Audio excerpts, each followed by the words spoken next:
Muito bem, queridos. Bom dia a todos. Quero só me certificar que todos estão me ouvindo com clareza. Acho que não todos não me ouvem com clareza. Me ouve com clareza, Cláudio, aí? Karine, me ouve com clareza aí? Tá. Obrigado, gente. Muito bem, queridos. Nós tivemos ontem e na sexta-feira à noite o primeiro módulo da Universidade Livre aqui na igreja e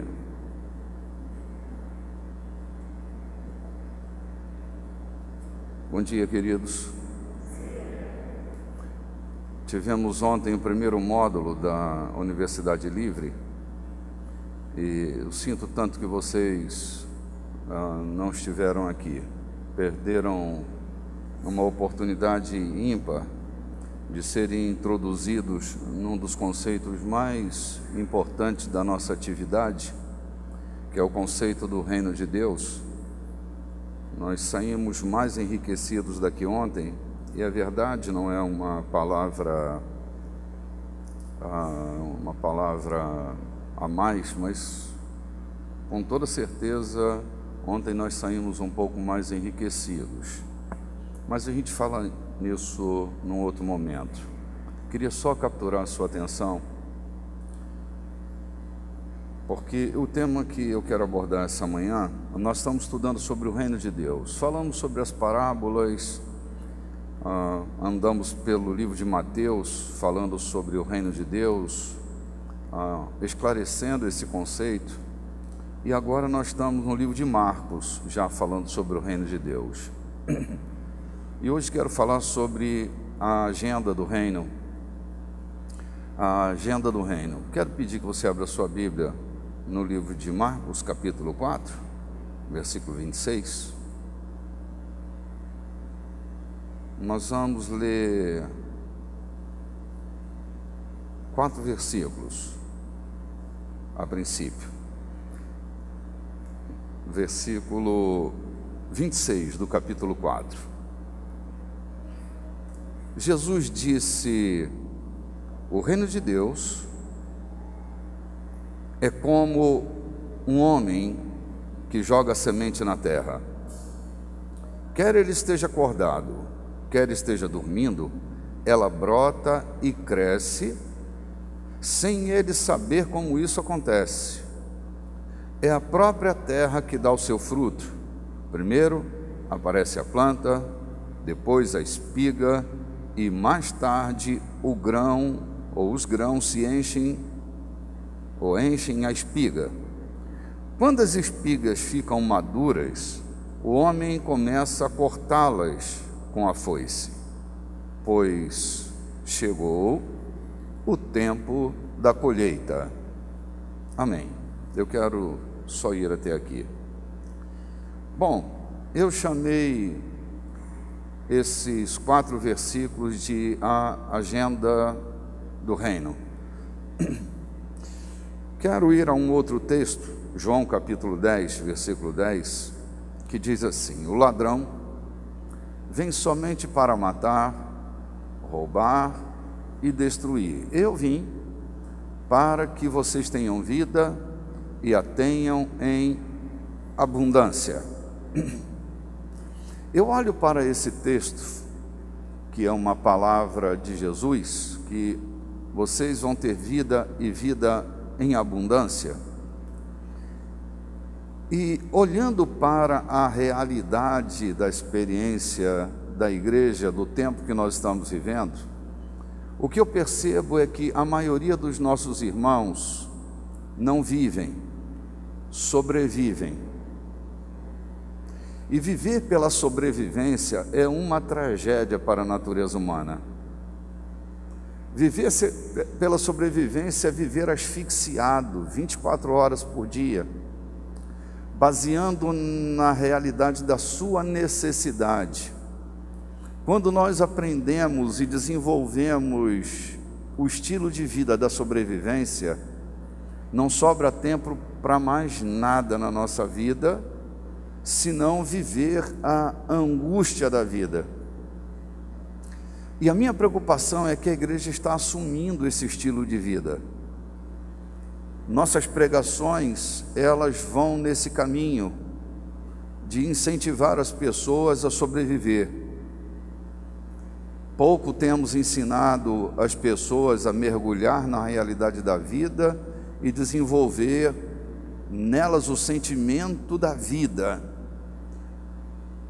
Eu vejo isso no meio desse capitalismo selvagem, e olha que eu não sou socialista, nem sou comunista, mas no meio desse capitalismo selvagem, a lei do consumo tem acabado com nossos sonhos, tem arruinado com a nossa produtividade. Nós vivemos para pagar contas, criamos dívidas que não existiam. Esses dias eu estava me perguntando, num determinado momento, eu ia fazer uma compra, e eu parei diante do objeto e disse, para que exatamente eu preciso desse objeto? Para que exatamente eu tenho que ter esse objeto? Qual é a necessidade real que eu tenho de tê-lo? E sabe o que eu descobri naqueles minutos que eu não me tornei guloso na compra, que eu parei para refletir? Eu descobri naqueles poucos segundos de reflexão que eu não precisava daquele objeto. Eu ia criar uma dívida desnecessária. E eu fiquei pensando, meu Deus, quantos de nós estamos fazendo exatamente isso? A compulsão tem nos induzido a um estilo de vida asfixiante. A compulsão tem sido um drama, não é? Um drama para as famílias, que veem suas dívidas aumentarem cada vez mais. Não compramos porque precisamos, compramos porque, numa espécie de devolução para a vida, nós entramos no rumo da compulsão, nos desequilibramos. E eu não estou falando de dinheiro, eu estou falando de angústia, estou falando de sentimentos asfixiantes, de pessoas que estão sobrevivendo, porque cada vez mais estão trabalhando não para a glória de Deus, mas para pagar suas contas. Estão indo para o seu local de labor e, ao invés de produzir labor, produzem trabalho. A minha preocupação é grande porque, como igreja, nós estamos hoje diante de uma estatística que diz que dentro de pouquíssimo tempo, os evangélicos, os protestantes, os bíblias, serão maioria no nosso país. E eu fico pensando, o que é que vai mudar no nosso país? Exatamente. Já fomos maioria católicos, né?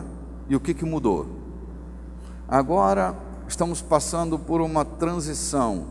Seremos maioria evangélica no país. A minha pergunta é, o que vai mudar?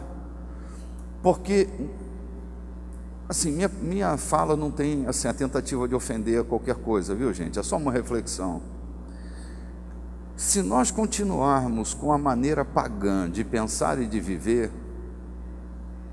nós vamos continuar distantes da agenda de Deus. Porque nós conseguimos misturar fé cristã e paganismo. Criamos esse esse nimbo teológico, esse estilo de vida que nem é pagão, não é cristão.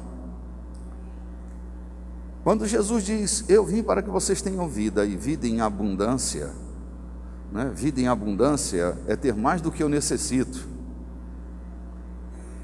E o que eu tenho constatado é que as pessoas não estão tendo mais do que elas necessitam, ou elas pensam que não têm mais do que necessitam.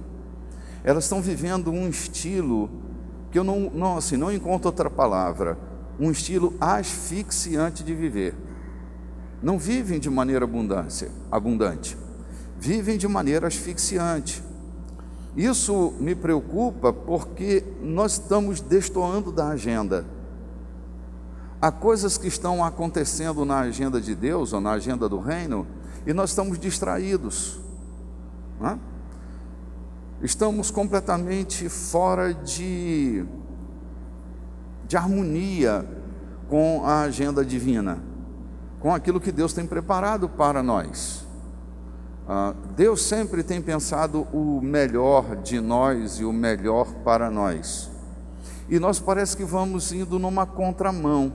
Você já chegou em algum momento da sua trajetória que você pensou, caramba, o evangelho que Jesus pregava está tão diferente do evangelho que a igreja tem pregado nos últimos anos? Parece que aquilo que Jesus falava não tem muita coerência com aquilo que a igreja fala. A fala da igreja parece não combinar com a fala de Jesus, ou o estilo de vida da igreja contemporânea parece não ser o estilo de vida da igreja que Jesus deixou.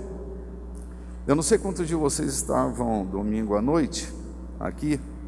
Se você não veio, eu quero sugerir que você vá lá no YouTube, no canal Igreja da Colheita, e veja a mensagem de domingo passado.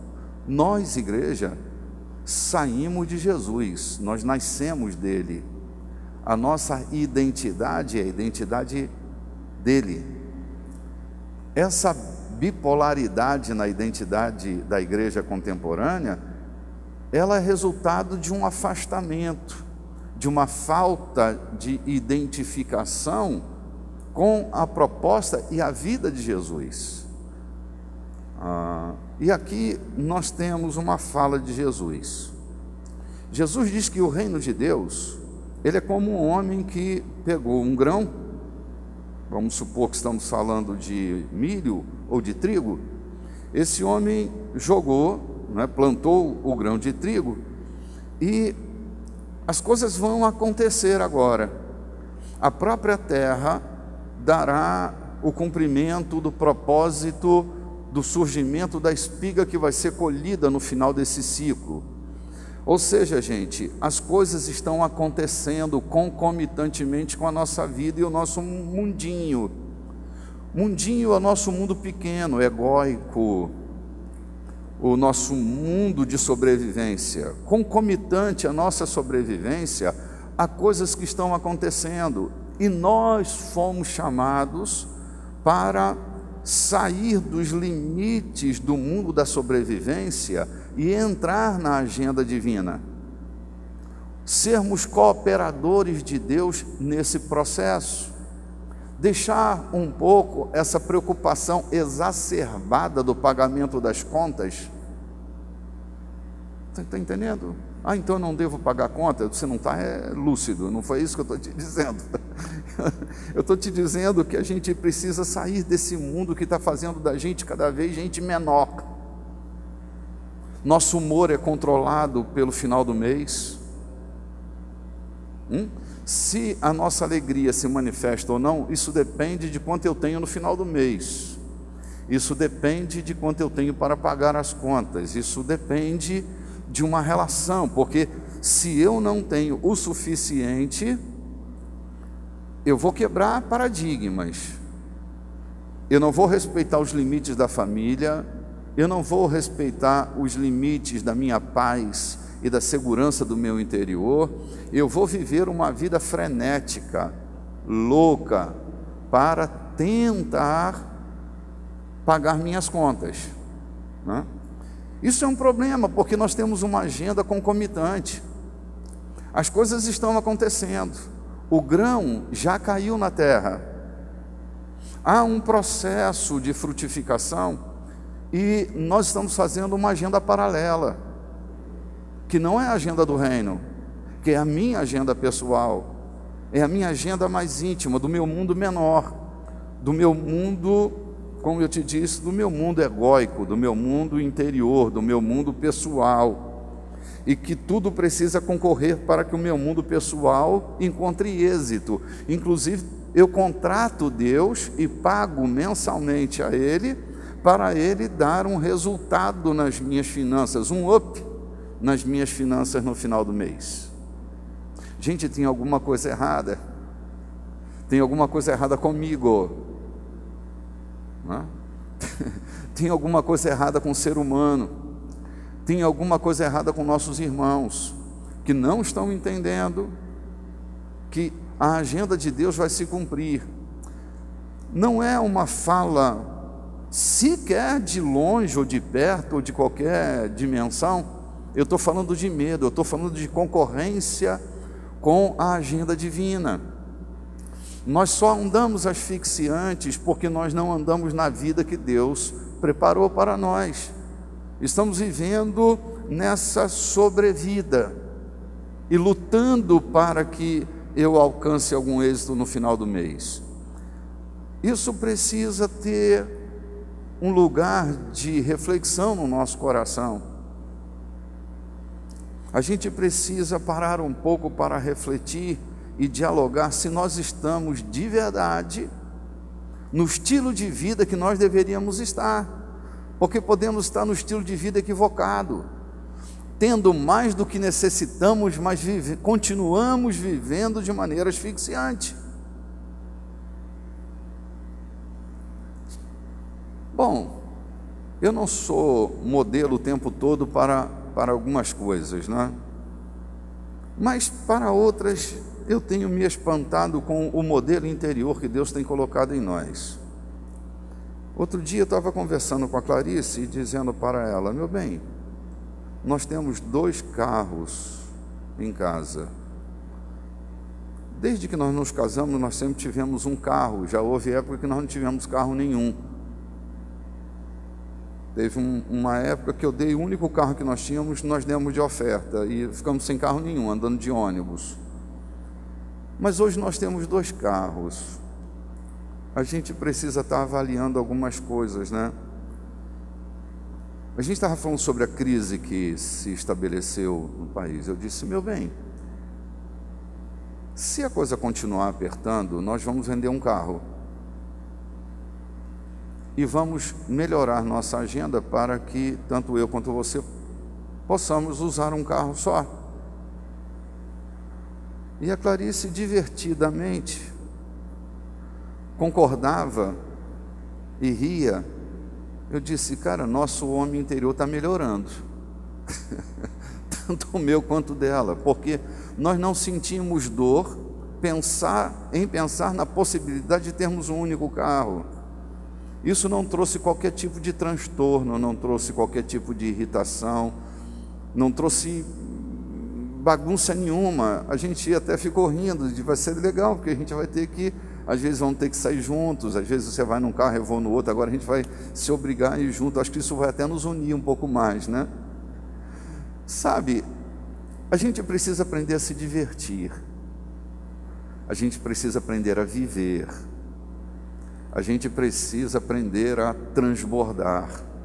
Há oportunidades que Deus tem nos dado de melhorarmos as coisas e nós estamos piorando com o nosso estilo de vida, ou o estilo de vida que nós adotamos, que é para cristão, não é para, né?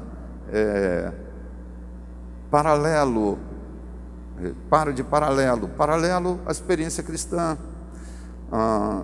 o que eu chamei ainda há pouco de paganismo. Nós adotamos um estilo pagão e flertamos com a experiência cristã, porque tudo nos entristece, tudo nos aborrece, tudo a gente tem que levar para o drama, tudo a gente tem que criar um alvoroço, tudo a gente tem que implicar, tudo a gente tem que provocar, nada está suficientemente bom, quando tudo está bom e nós é que estamos complicando.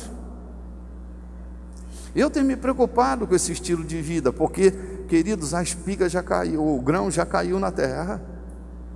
Estamos vivendo um processo de transformação, um processo de mudança. O reino de Deus está se expandindo por toda a terra. O reino de Deus tem se manifestado de maneira intrigante. As próximas linhas que nós vamos ver agora, faz parte do mesmo discurso de Jesus, não é um discurso à parte. é o mesmo discurso de Jesus. Jesus não respira. O que nós estamos lendo é uma narrativa. Então Jesus está falando, aí ele dá uma vírgula, volta a falar, o assunto é o mesmo, nós estamos falando do mesmo assunto. E no próximo assunto, ele vai falar sobre o reino.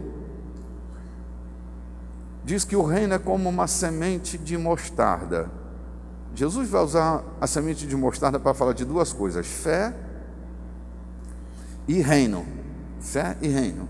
E ele diz que o reino de Deus é semelhante a um grão de mostarda, pequeno, pequeno, pequeno, mas que ele vai cair na terra e vai se tornar a maior hortaliça jamais vista. Quando Jesus fala isso, ele está falando sobre o reino também, sobre o reino. É inevitável, nossos pensamentos escatológicos precisam ser revistos, porque eles não estão afinados com a fala de Jesus. Eles estão afinados com correntes teológicas que estão se divorciando cada vez mais da fala de Jesus. Jesus não tem uma fala negativa quando fala do reino de Deus. Numa fala muito parecida, bom, deixa eu ir lá ao texto, porque eu acho que fica melhor assim. Pega a sua Bíblia mais uma vez. Em Marcos ainda, capítulo 4, versículo 30, diz assim: Jesus continuou: como o podemos comparar o reino de Deus? Que parábola podemos usar para isso? Verso 31. Ele é como uma semente de mostarda, que é a menor de todas as sementes, mas depois de semeada, cresce muito até ficar a maior de todas as plantas. E os seus ramos são tão grandes que os passarinhos fazem ninhos entre as suas folhadas, as suas folhas. Assim, usando muitas parábolas como estas, Jesus falava ao povo de um modo que eles podiam entender, e só falava com eles usando parábolas, mas explicava tudo em particular aos discípulos. Aí eu quero saltar para o texto de Mateus 13:33. Jesus contou mais esta parábola ao povo: o reino do céu é como o fermento que uma mulher pega e mistura em 3 medidas de farinha, até que ele se espalhe por toda a massa. Vou ainda ao texto de Lucas 13:20. Que comparação poderei usar para o reino de Deus? Ele é como um fermento que uma mulher pega e mistura em 3 medidas de farinha, até que se espalhe por toda a massa. Essa é a agenda do reino. O que é que vai acontecer? Jesus está olhando para o fim, está dizendo: o reino de Deus, ele é parecido com o grão de mostarda, que parece pequeno, sem muita influência, mas quando ele é colocado na terra, quando ele é semeado e ele eclode, ele vai se transformar na maior hortaliça que o homem já pôde ver. Ou seja, não subestime o reino de Deus e os seus efeitos, porque normalmente nós religiosizamos aquilo que saiu da boca de Jesus. Então nós pensamos reino de Deus na expansão da igreja. A igreja não é o reino de Deus. A igreja é um agente do reino. O reino é maior do que a igreja.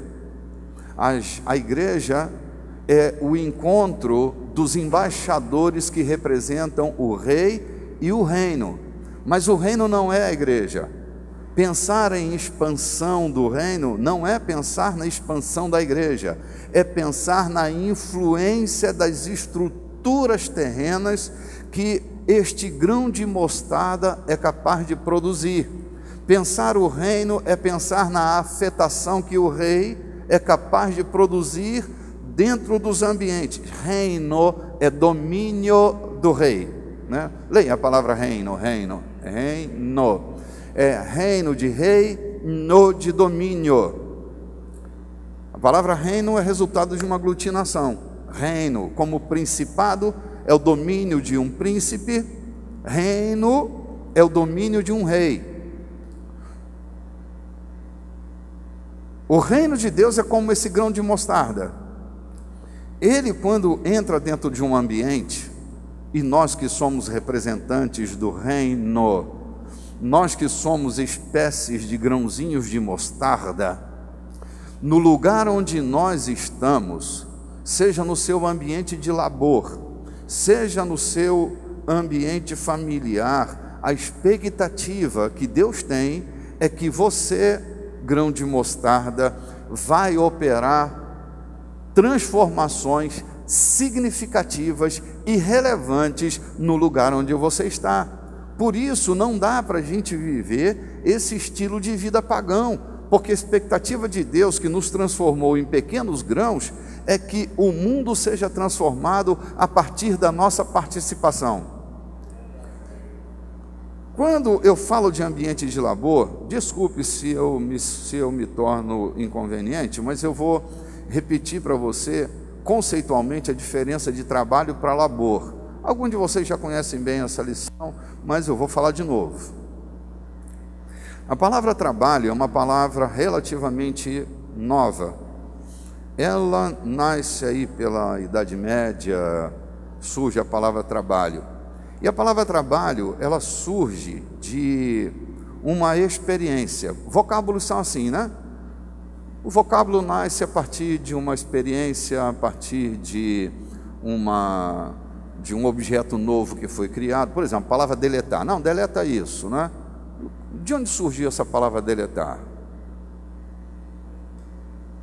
Vem da experiência do computador, que tem lá um botãozinho chamado delete, que você apaga. Mas até que o computador fosse acessível a nós, esse não era uma palavra, e deletar nem verbo era, não é? Vou deletar. Estamos deletando. Vós deletais? Nós deletamos. Tu deletas? Ele deleta? Eu deleto?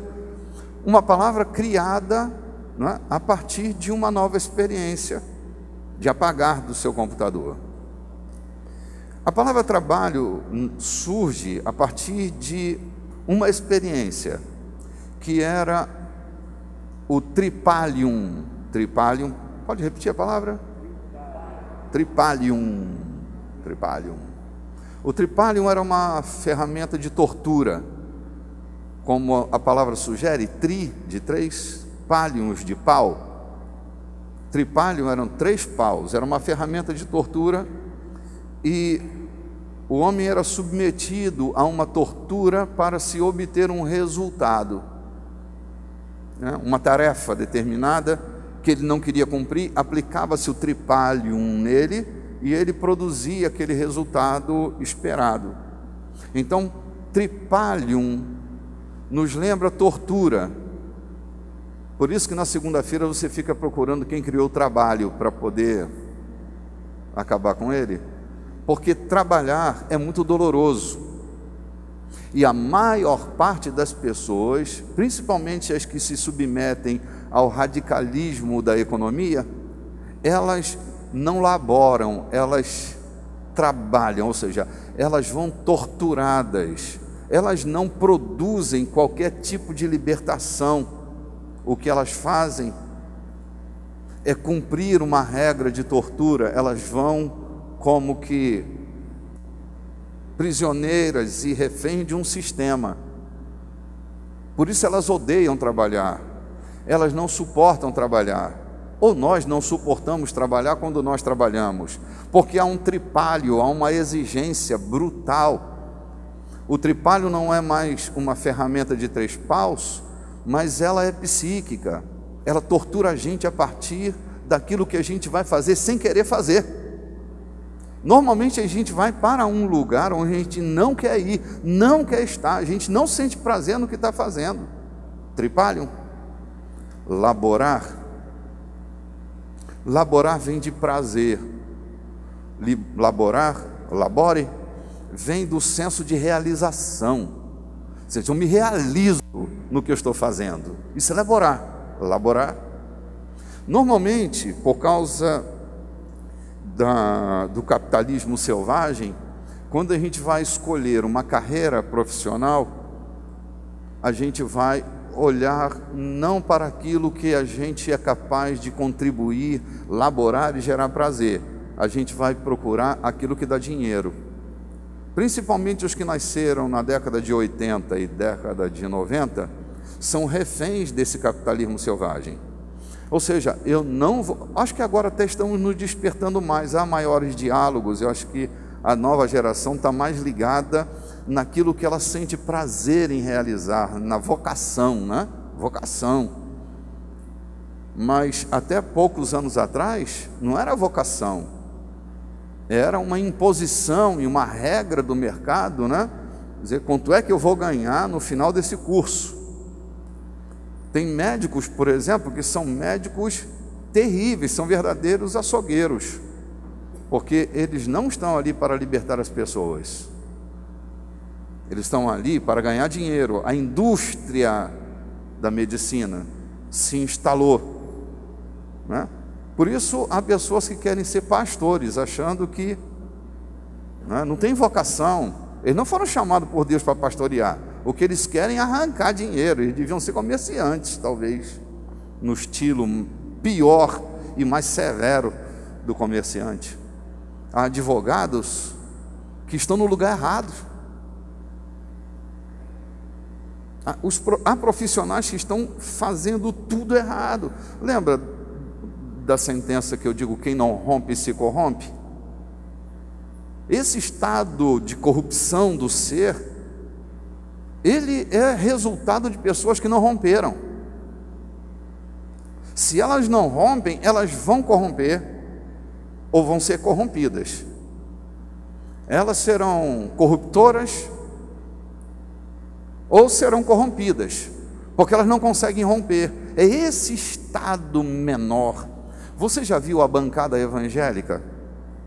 O que essa bancada evangélica contribui para mudar a nossa nação? Não, honestamente, pelo amor de Deus, nada, porque são evangélicos viciados na sobrevivência. Eles estão ali para defender o deles, vendem a moral da nação, entendeu? Entraram no estado corrupto do ser, não romperam. Eles não estão ali por vocação, estão ali para defender o seu. E assim nós vamos encontrar pastores, professores, engenheiros, mecânicos, advogados, médicos. Explode para todos os lados. Nós pertencemos a uma agenda, gente. Quando Deus criou você, colocou dentro de você uma vocação. Para quê? Para que por meio dessa voz que governa a sua vida, a vocação, você pudesse libertar o mundo de alguma maneira. Não se esqueça de que você é um grão dessa mostarda, que Deus pretende, através de você, explodir alguma coisa sensacional dentro desse planeta. E quando você trabalha na agenda errada, você frustra não só sua vida, porque você faz parte dessa agenda, você não só frustra a sua vida, mas frustra a vida de todas as pessoas que estão do seu lado. Porque você vira um cara azedo, amargo, mal-humorado, que não se deixa governar pelos princípios do reino. Aí tua mulher sofre, teu marido sofre, teus filhos sofrem, teus pais sofrem, a igreja sofre, teus pastores sofrem, sofre todo mundo que está ao teu redor, porque você está desconectado da tua verdadeira vocação. É inevitável a gente falar de vocação se a gente não falar das palavras de Jesus. Jesus está lá no deserto da Judéia, né? Acaba de ser batizado, o Espírito Santo o leva lá para o deserto. Olha que não é o diabo que vai levá-lo, é o Espírito Santo. O Espírito Santo leva lá para o deserto para ele ser tentado. Bom, eu não vou falar sobre todo o aspecto da tentação, mas vou falar de um ponto dele. Quando Satanás, olhando para Jesus, diz para ele: 40 dias sem comer, 40 dias em jejum. Eu já fiquei 3 dias. É complicado. Jesus ficou 40 dias.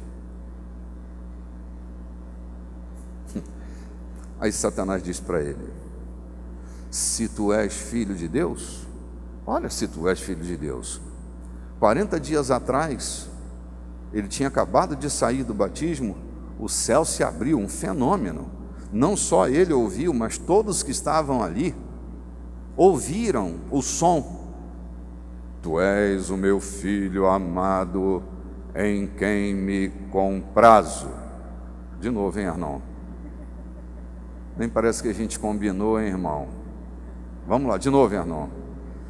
Este é o meu filho amado, em quem me comprazo. Ah, agora deu certo, hein? De novo, cara, gostei, vamos lá. Este é o meu filho amado, em quem me comprazo. É com Equio. É com Equio. Muito bem, gente. Lá, ele tinha ouvido. Esse é o filho amado. Aí vem Satanás, 40 dias depois, diz assim: tu és filho de Deus, mande que essas pedras se transformem em pães. Jesus não é um imbecil, um bate-pino. Ele não está confuso. Ele sabe quem ele é. Sabe, gente, o mistério da gente ter uma vida bem-sucedida é a gente saber quem a gente é. Jesus sabe quem ele é. Jesus podia transformar pedras em pães? Podia ou não podia? Não, ele não podia. Vou repetir.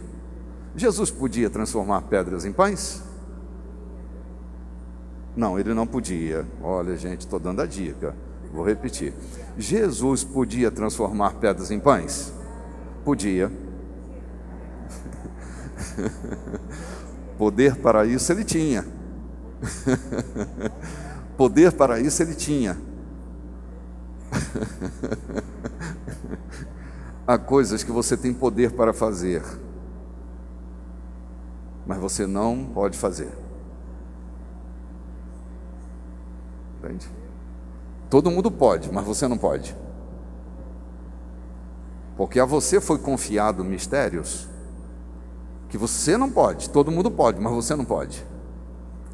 Cara, você já pensou, já imaginou que todo ser humano que fica tentando transformar pedras em pães vive perdido?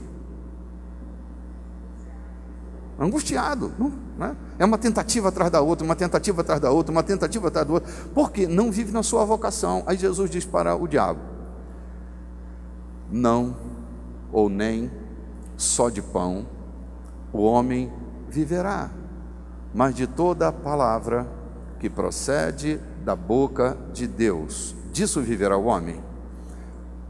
Jesus disse que o homem não vive só de pão, vive de pão também. Tem uma parte nossa que vive de pão, não é?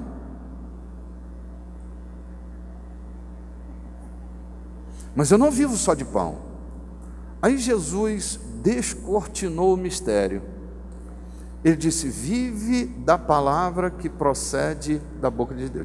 Pega a palavra, o vocábulo, palavra. Logos. Agora vamos pegar a palavra vocação aqui. Vocação, vocatio, voca. Voca, lembra o quê? Voz. Vocalize, vocalização, vogal. Voz. Palavra falada. Palavra falada. O que Jesus está dizendo para Satanás? Que há uma voz, uma palavra que procede da boca de Deus. Há um vocatio que sai da boca de Deus para a vida do homem. Ou seja, eu e você nascemos por causa de uma voca, de uma voz, para cumprir o propósito desta palavra que foi liberada para a nossa vida. Ou seja, dentro de mim e dentro de você tem uma vocação. Vocação é mais do que um pendor profissional. Vocação é uma palavra que sai da boca de Deus que vai governar a sua vida. Quem vive pela palavra que procede da boca de Deus encontra dificuldade, mas vive sorrindo. Os que tentam transformar pedras em pães vivem de maneira alucinada e não conseguem sorrir, porque estão preocupados e ocupados demais tentando transformar pedra em pão. É isso que o capitalismo selvagem impõe. Essa é a regra do mercado, essa é a regra do consumo, tentar transformar pedra em pão. Mas quando você consegue escapulir dessa agenda pagã e abraçar a agenda do reino, você vai se tornar uma pessoa relevante na vida. Você não vai ser mais um na multidão. O que você faz vai produzir relevância. O que você faz vai produzir transformação. Mas enquanto você cumprir a agenda dos outros, a imposição da regra do mercado ou a imposição da regra da expectativa que os outros têm sobre você, você nunca vai ser você. Você vai ser comandado por essa expectativa, ou do mercado ou das pessoas ao teu redor. Você nunca vai ser você. Vai viver uma vida desesperado. Vocês já viram o índice de pessoas que estão se suicidando e que pertencem à igreja? Pastores, o número de pastores que se suicidaram nesse último ano. O que você acha que isso pode estar acontecendo? É que há pessoas que estão se perdendo internamente. Eles estão cumprindo uma agenda que não é a agenda de Deus para a vida deles. A vida está correndo, já já o ceifeiro vem. Já já esse ciclo termina e nós vamos ser engolidos pela sociedade líquida que nós estamos inseridos dentro dela. Nós estamos tão líquidos quanto, por exemplo, eu sou um blogueiro, eu sou um cristão, blogueiro. Tudo bem, algum problema com ser blogueiro? Mas o que você faz com o seu blog? Produz relevância? Ou tudo que você faz é reproduzir banalidade?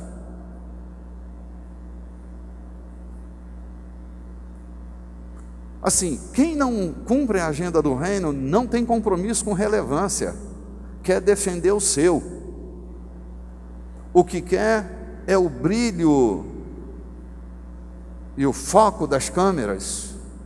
Não está interessado em produzir a agenda do reino, está preocupado em produzir sua própria imagem, que na maior parte das vezes é fake.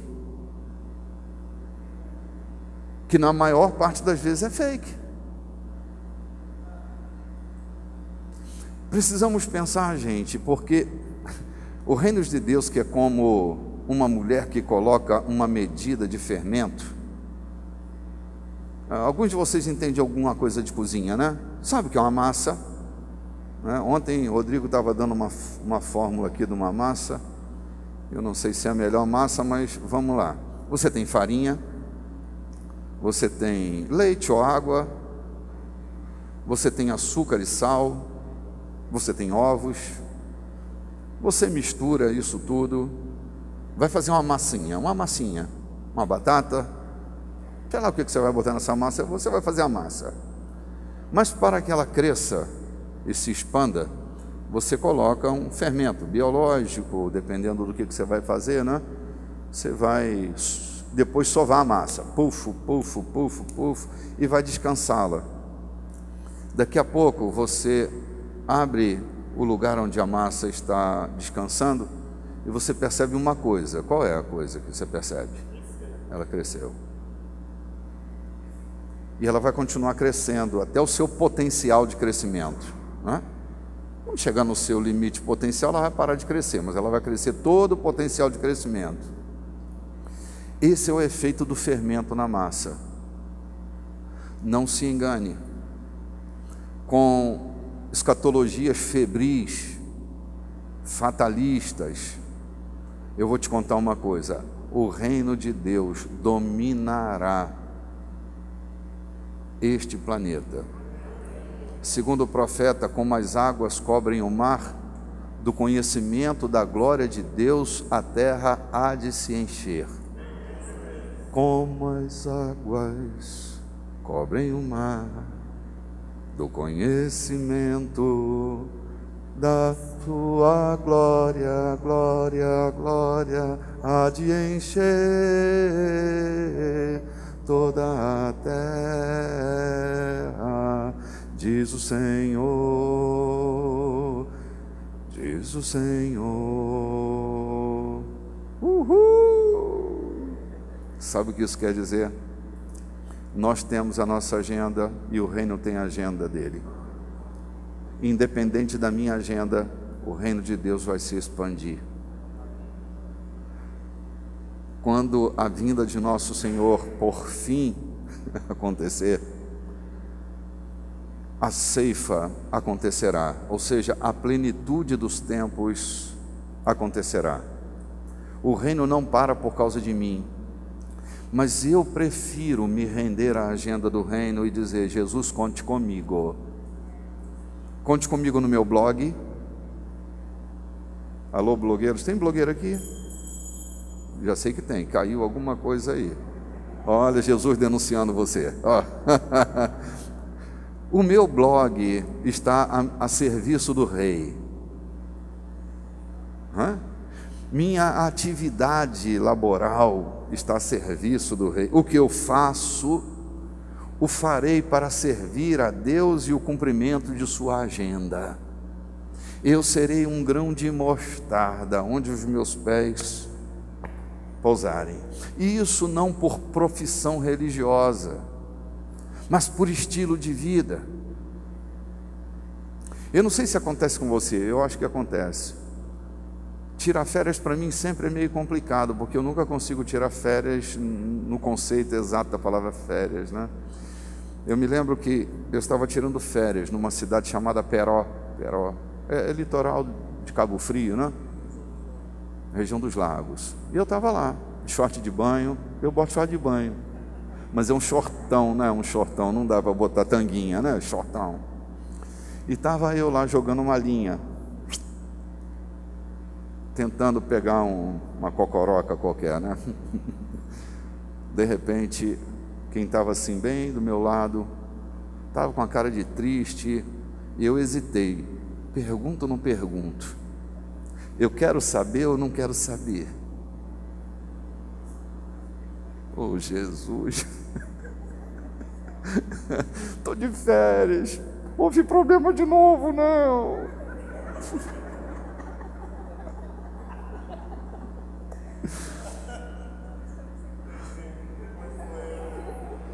Aí eu olhei e falei: meu Deus, como pode esse grão de mostarda, né? Cair na areia? Não, vou ter que cair num solo, né? Eu disse: por que você está tão triste assim? Ai, palavra que roubou minhas férias. Porque eu passei uma semana tratando de um casal em Peró. O que eu fui fazer em Peró? Não fui tirar férias, fui cuidar de... Queridos, cada um de nós precisa ter um claro e nítido sentido de missão na sua vida. Eu e você. Não, eu não sou pastor por profissão, eu sou por vocação. Eu não sou pastor porque não deu certo a minha vida no mundo de atividade profissional. Eu fiz do meu ministério o ambiente profissional. Eu não trabalho com amadorismo. Eu não sou um pastor amador. Entende?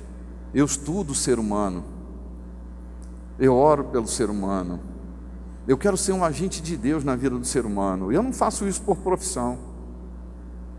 Eu fiz isso quando eu não ganhava 1 centavo. Na minha atividade profissional, no mercado, eu ganho 4 vezes mais do que eu ganho como pastor. Mas isso não me importa, isso não me incomoda. O que me incomoda é o fato de eu não estar vivendo aquilo que eu nasci para fazer. Ser pastor não dá dinheiro, só se você for ladrão, malandro. Ser pastor dá muito trabalho, a gente não sabe distinguir às vezes, assim, o que é uma atividade prazerosa de lazer e uma atividade pastoral, porque no meio do lazer acontece uma coisa qualquer. Mas isso não nos irrita, nem irrita a mim, nem irrita a minha esposa. Assim, nós entendemos que essa é a nossa vocação, esse é o nosso prazer, servir as pessoas. Então, quando você pensar na sua vida, pensa no senso de missão. Por que é que você está ali naquele hospital? Exatamente por quê? Quem é que está comandando a tua vida? É Mamon? É Mamon? Ou é Deus? Você é um agente libertador? Porque, gente, alguns de nós temos atividades libertadoras que é complicado. Olha, eu vou avisando as moças aqui solteiras. Pense 10 vezes antes de você se casar com um pastor. Pense outras 10 vezes antes de se casar com um advogado. Pense 10 vezes antes de se casar com um médico, por exemplo. Porque às vezes a agenda não é tua.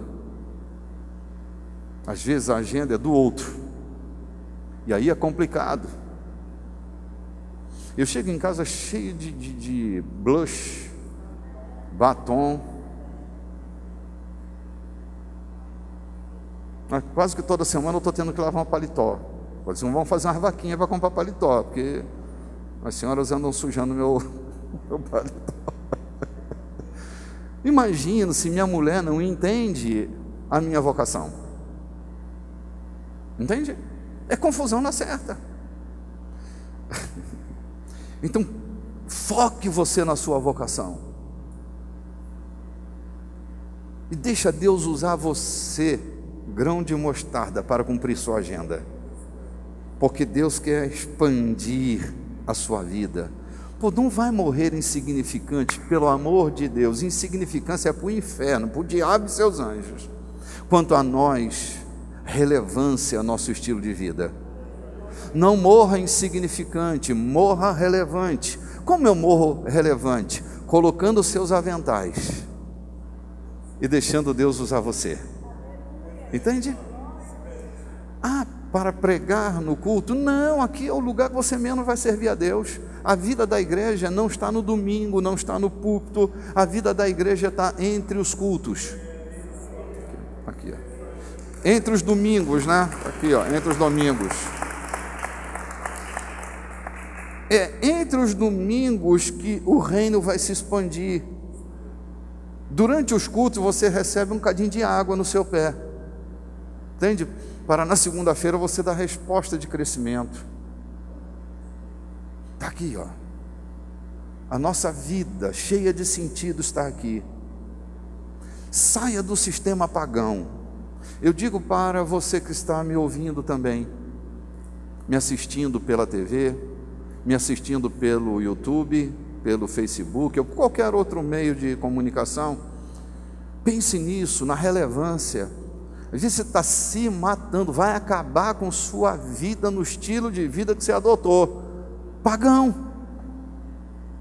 Deus quer usar você aqui e você insiste em ser aqui, seja por cultura familiar, seja lá por que diabo for, a sua agenda precisa ser a agenda do reino.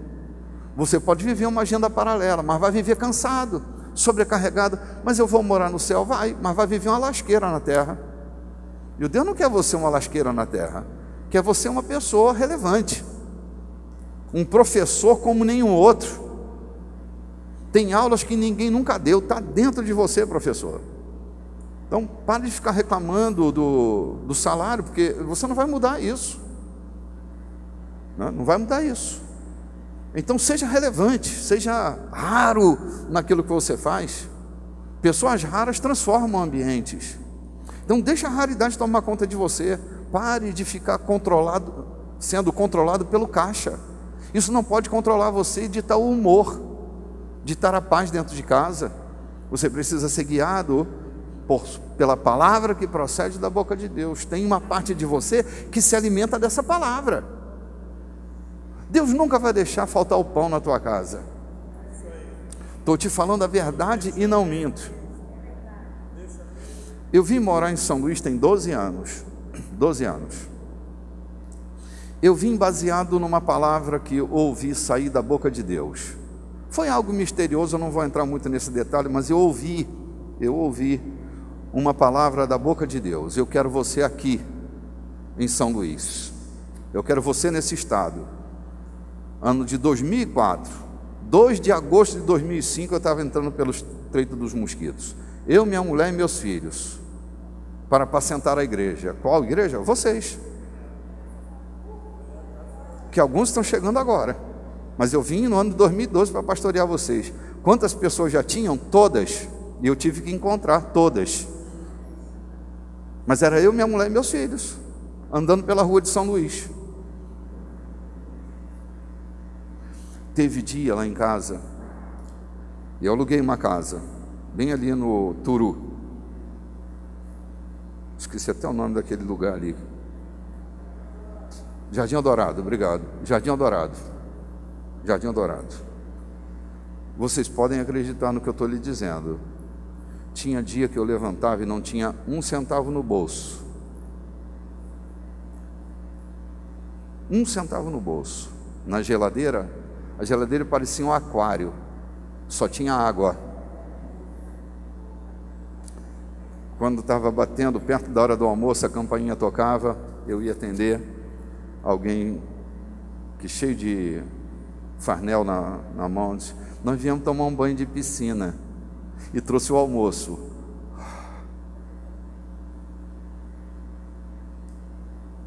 Nunca faltou. Nunca faltou. A provisão. Leia comigo a palavra provisão. Dentro da palavra provisão tem a palavra visão. Se você tem visão, você tem provisão, porque a providência é para a visão. Abraão e Isaac. Oh meu Deus, está acabando o meu tempo. Abraão e Isaac, cutelo na mão, menino na penha. Papai, onde está o cordeiro? A resposta de Abraão, lembram? Deus proverá para si. Não é para ti, não é para mim, é para si. Entendeu? Deus proverá para si o cordeiro. Se não é Isaac, se não é Abraão. Toda provisão é para o cumprimento da visão, é para si, ou seja, Deus provê na tua vida para Ele. Quando Abraão vai descer o cutelo, ouve-se um balido,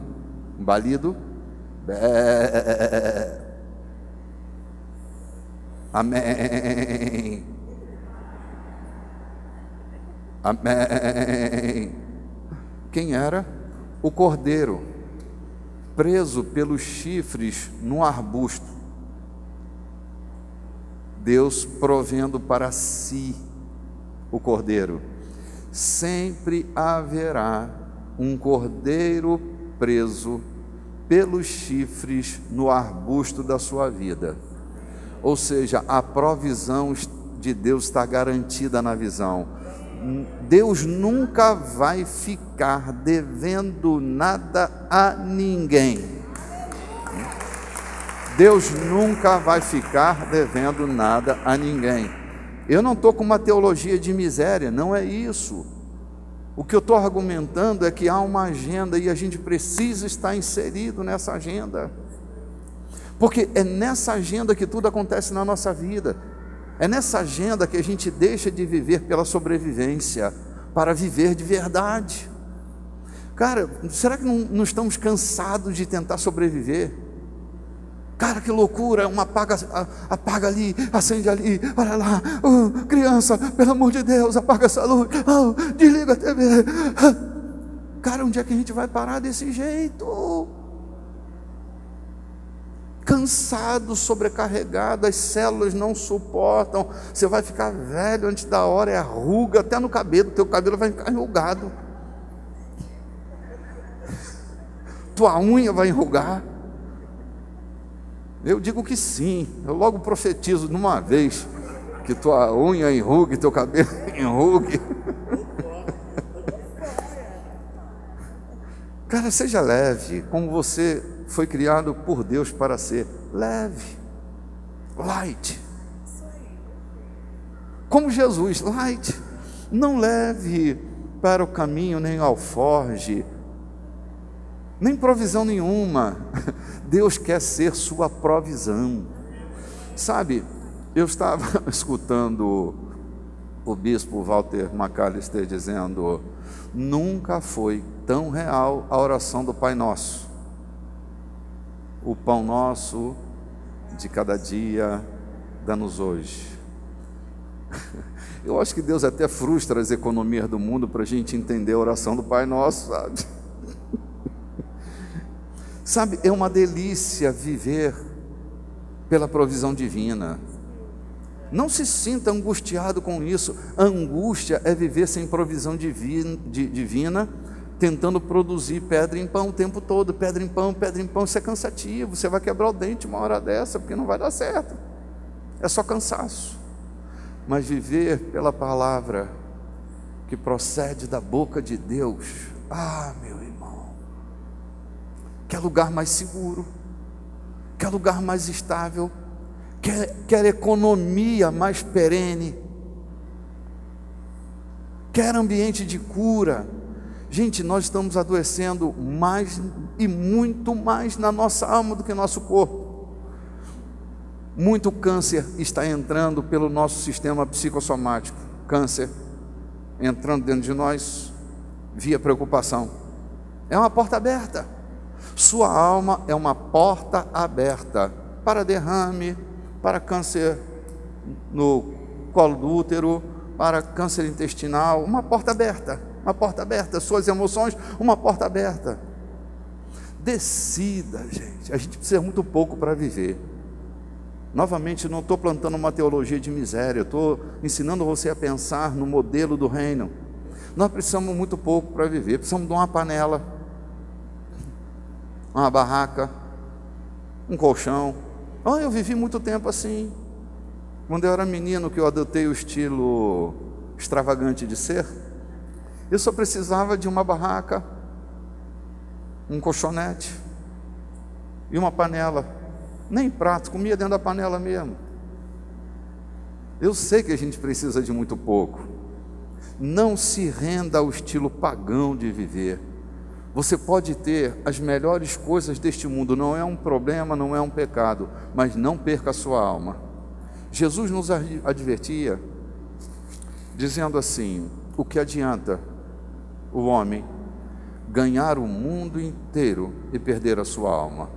Não, o negócio não é ganhar o mundo inteiro. Todos nós estamos nesse negócio de ganhar o mundo inteiro. E se você não está errado, né?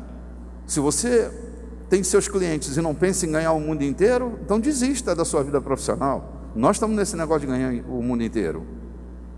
O que não dá para ser é perder a alma da gente.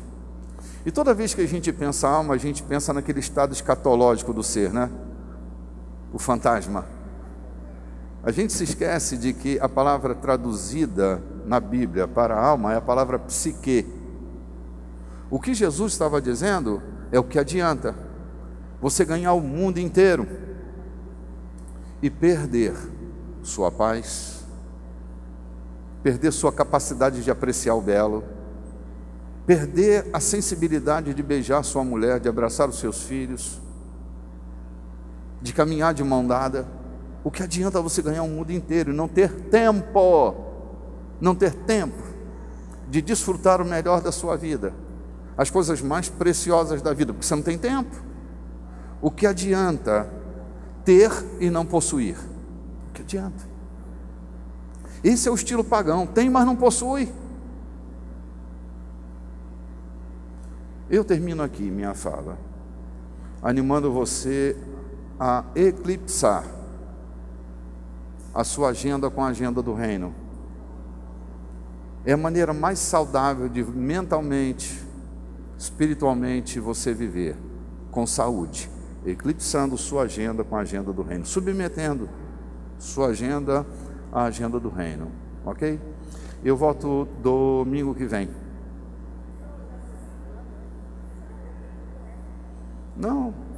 Não, eu estou falando para os que é do bom dia. Para quem é de boa noite, nós estamos lá à noite. Eu aprendi logo cedo, bom dia para quem é de bom dia, paz do Senhor para quem é a paz do Senhor, graça e paz para quem é de graça e paz. Então, para quem é de bom dia, volta domingo que vem, nesse mesmo horário. Mas logo mais, se eu fosse você, eu não perderia logo mais. Eu já queria que hoje de manhã fosse logo mais, mas logo mais ainda vai chegar. Eu faço votos que você se prepare para receber no seu depósito tudo aquilo que Deus tem para gerar dentro do seu coração, né?